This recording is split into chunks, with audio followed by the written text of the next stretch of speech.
সুপ্রিয় দর্শক, দেশ এবং প্রবাস থেকে যারা এই মুহূর্তে আমাদের লাইভে যুক্ত হয়েছেন সবাইকে আবারও স্বাগত জানাচ্ছি। দর্শক, গত কয়েকদিনের টানা বর্ষণ এবং ভারতীয় উজানের পানিতে মহুরী নদীর 3টি স্থানে বেড়িবাঁধের ভাঙন সৃষ্টি হয়েছে এবং ফুলগাজীতে 2টি এবং পরশুরামে 1টি। আমরা গত দুদিন আপনাদেরকে সেই তথ্য জানাচ্ছিলাম।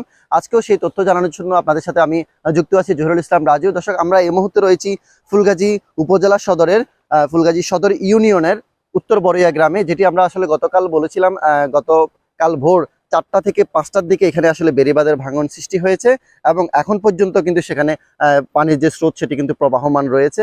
আমরা যেটি পানি উন্নয়ন বোর্ড থেকে আমরা জেনেছি, সকালের দিকে নদীর পানি কিছুটা কমলেও কিন্তু এখন সেটি কিন্তু আবারও বৃদ্ধি পেয়েছে এবং এই মুহূর্তে বিকাল 4টার পর থেকে আমরা যেটুকু জেনেছি, পানি উন্নয়ন বোর্ডের তথ্য অনুযায়ী তারা বলছিলেন যে মহুরী নদীর পানি বিপদসীমার 32 সেন্টিমিটার উপর দিয়ে প্রবাহিত হচ্ছে এবং সেই ধারাবাহিকতায় এই এলাকার লোকালয়ের পানি কিছুটা কমতে শুরু করলো সকালবেলা। এখন কিন্তু সেটি আবার বেড়েছে। আমরা যদি দর্শক দেখাই, এখানে যেই সড়ক রয়েছে, পুকুর রয়েছে, সবকিছুই কিন্তু ইতিমধ্যে পানিতে তলিয়েছে এবং স্থানীয় যে বসত বাড়ি রয়েছে আমরা একটু দেখানোর চেষ্টা করবো, সেটিও কিন্তু ইতিমধ্যে তাদের পানিতে তলিয়েছে এবং যেই সকালে একটু পানি কমতে থাকলো কিন্তু এখন সেই পানি কিন্তু আবার বৃদ্ধি পেয়েছে। মানুষের বসত বাড়ি, ফসলি জমি সবকিছু নতুন নতুন করে প্লাবিত হচ্ছে। আমরা যে সড়কটিতে দাঁড়িয়ে আছি এটি একটি বসত বাড়ির সড়ক, সেটিও কিন্তু ইতিমধ্যে হাঁটু পরিমাণ পানিতে কিন্তু ডুবেছে। শুধু ঘরবাড়ি নয়, সাধারণ মানুষের যে পুকুর ছিল মাছ চাষে, সেসব পুকুরও কিন্তু ইতিমধ্যে পানিতে ভেসে গেছে এবং তাদের যে মাছ সেটিও কিন্তু পানিতে ভেসে গেছে। আমরা যদি একটু দেখানোর চেষ্টা করি, এই পুকুরটিও কিন্তু কালকেই এখানে পানি ঢুকেছে এবং এখানকার মাছ কিন্তু ইতিমধ্যে ভেসে গেছে। এছাড়া আমরা দেখেছি এখানকার যে ফসল রয়েছে, সাধারণ মানুষের যেই ফসল করেছেন সেই ফসলও কিন্তু ইতিমধ্যে পানিতে তলিয়েছে।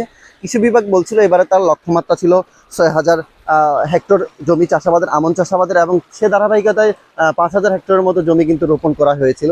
কিন্তু গত 2 দিনের বন্যায় যেটি কৃষি বিভাগ তথ্য আমাদেরকে জানিয়েছেন যে ইতিমধ্যে 400 থেকে 500 হেক্টর জমি কিন্তু পানির নিচে তলিয়েছে এবং আগামী 3-4 দিন যদি এভাবে পানি থাকে তাহলে এই জমি বা এই ফসল কিন্তু নষ্ট হওয়ার সম্ভাবনা রয়েছে। দর্শক, আবার আপনাদের একটু জানিয়ে রাখি, আমরা এখন যে গ্রামটিতে আছি এটি হচ্ছে ফুলগাজী উপজেলা সদরের উত্তর বড়ইয়া গ্রাম। এই গ্রামের আসলে বেশিরভাগ সড়কই কিন্তু এখন পানিতে নিমজ্জিত। আমরা যে সড়কটিতে দাঁড়িয়ে আছি সেটিও 1 হাঁটুর বেশি পানি এখানে প্রবাহমান আছে এবং এই যে সাধারণ মানুষের পুকুর রয়েছে, জলাশয় রয়েছে, সেখানে কিন্তু এই স্থানীয়রাই কিন্তু জাল দিয়ে মাছ ধরার চেষ্টা করছেন, যেহেতু এখানকার বিভিন্ন পুকুর সহ অনেকগুলো মৎস্য চাষের যে জলাশয় রয়েছে সেগুলো থেকে মাছ কিন্তু বের হয়েছে।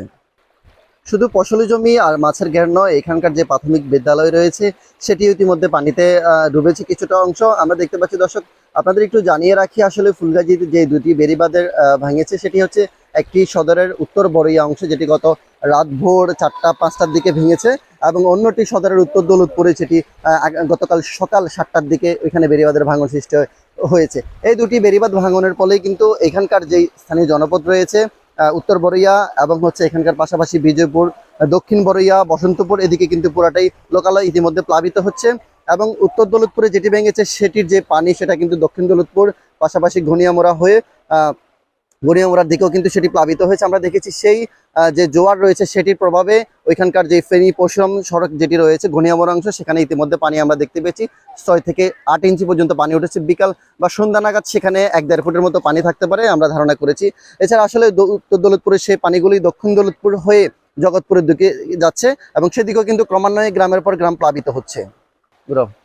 এই ছিল ফুলগাজীর উত্তর বড়ইয়া থেকে আমার কাছে সর্বশেষ তথ্য। পরবর্তী যে কোনো তথ্য নিয়ে আবারও আপনাদের সাথে হাজির হব। সেই পর্যন্ত সবাই ভালো থাকবেন, সুস্থ থাকবেন। আল্লাহ হাফেজ।